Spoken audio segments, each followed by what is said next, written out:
Assalamu alaikum viewers, I am Faraz Siddiq and you are watching my YouTube channel Born Teacher।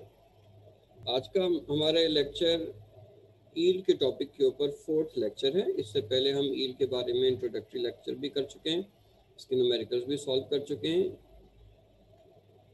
आज का भी हमारा lecture first year federal chemistry, Karachi board, Sindh board chemistry, वो level वगैरह सबके लिए valid है। अगर आप स्टूडेंट हैं फर्स्ट ईयर केमिस्ट्री के, एक्सपेक्ट है कि आप मेरा चैनल सब्सक्राइब करें और बेल नोटिफिकेशन प्रेस करें ताकि आपको मेरी वीडियोस बर वक्त मिल सकें। न्यूमेरिकल स्टार्ट करने से पहले थोड़ा सा रिवीजन कर लेते हैं। Yield is amount of product. Actually ये वो अमाउंट ऑफ प्रोडक्ट है जो क्वेश्चन में हमें गिवन होता है, यानी हमने रिएक्शन कराया और हमें इतनी प्रोडक्ट मिली। Actual yield is that amount of product which is given in the question, ठीक है, which we actually get after performing reaction. Theoretical yield is the amount of product which we calculate, ठीक है। इन दो चीज़ों की हमें ज़रूरत पड़ती है, theoretical yield और actual yield की। actual yield हमें क्वेश्चन के अंदर गिवन होती है और theoretical yield हम कैलकुलेट करते हैं और इसके बाद हम परसेंटेज yield के ऊपर जाते हैं, ठीक है। ये हमारी स्कीम होती है, इस तरीके पे हमने काम करना होता है। आइए देखते हैं कि न्यूमेरिकल हम किस तरीके से सॉल्व कर सकते हैं। आज का भी हमारा numerical first year federal board chemistry की बुक से, क्योंकि 2020 का एडिशन है, वहाँ से हमने लिया है। तो लेट्स सी कि किस तरीके से न्यूमेरिकल हम सॉल्व कर सकते हैं।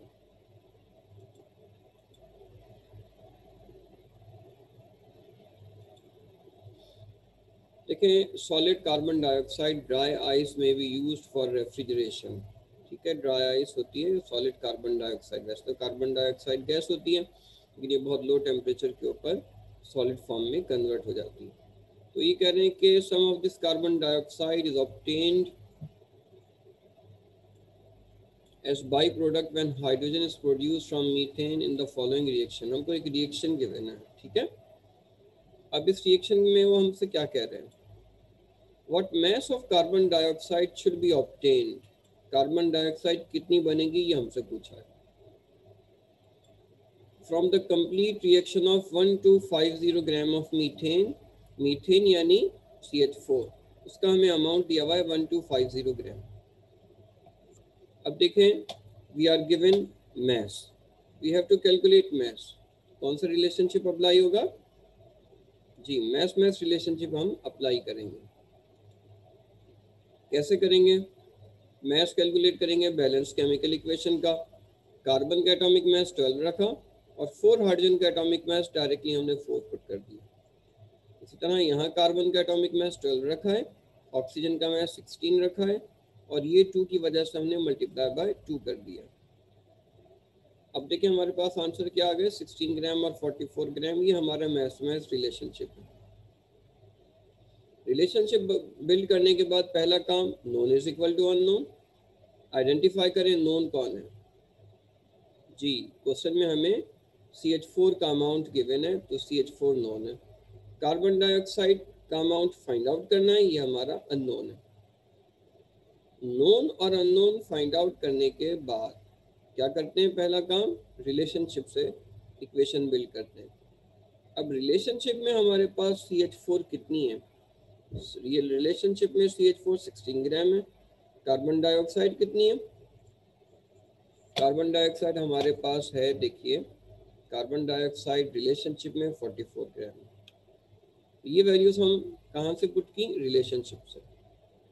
वंस हम रिलेशनशिप से वैल्यूज पुट कर देते हैं, फिर हम एक्चुअल पे जाते हैं। एक्चुअल में हमारे पास CH4 कितना है, एक्चुअल में हमें 1250 ग्राम CH4 गिवन है। अब क्या करते हैं, ये 44 की वैल्यू अपनी जगह रहती है, ये लेफ्ट की वैल्यू मल्टीप्लाई होती है, ऊपर की वैल्यू आकर डिवाइड हो जाती है। हमारे पास आंसर क्या आएगा, 3437.5 ग्राम कार्बन डाइऑक्साइड, ये हमारा आंसर है। We have calculated how much carbon dioxide would be formed, ठीक है। अब देखें, इस न्यूमेरिकल को हमने ये तो फाइंड आउट कर लिया कार्बन डाइऑक्साइड कितनी बनेगी, और कार्बन डाइऑक्साइड हमारे पास प्रोडक्ट है, तो इसको हम थ्योरेटिकल यील्ड कहेंगे। अब ये कह रहे हैं कि एक्चुअल यील्ड अगर 3000 ग्राम हो, ये तो हमने अमाउंट ऑफ प्रोडक्ट कैलकुलेट किया है ना। अमाउंट ऑफ प्रोडक्ट जो आपने कैलकुलेट किया वो थ्योरेटिकल यील्ड है। अब क्वेश्चन का सेकंड पार्ट क्या कह रहा है कि एक्चुअल यील्ड इज 3000 ग्राम।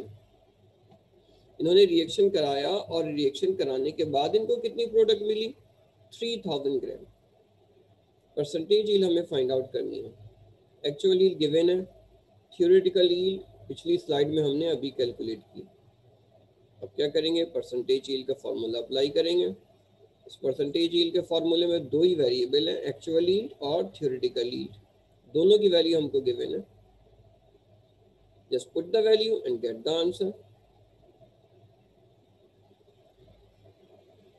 तो व्यूअर्स इस तरीके से आप देखेंगे कितना आसान तरीके से हम जो है ये रिएक्शंस जो है वो ये क्वेश्चन सॉल्व कर सकते हैं यील्ड के। यील्ड के ऊपर हमारे ये लेक्चर आखिरी लेक्चर था। यील्ड इस चैप्टर का आखिरी टॉपिक भी है। अब इसके बाद एक दो क्वेश्चन ऐसे रह गए कि जो मुझे ऐसा लगता है कि वो हमसे रह गए, वो भी इंशाल्लाह हम सॉल्व करेंगे। तो keep watching my YouTube channel. तो इंशाल्लाह आपको केमिस्ट्री में जितनी प्रॉब्लम्स होंगी अल्लाह ने चाहा तो आसान होगी। आपको कोई प्रॉब्लम है चैप्टर नंबर 1 के अंदर, you can ask me in comments. इंशाल्लाह फिर हम उसको देखते हैं कि किस तरीके से हम उसको सॉल्व कर सकते हैं। Keep watching my YouTube channel, like, subscribe and share it and press bell notification. That's all. Assalamu alaikum.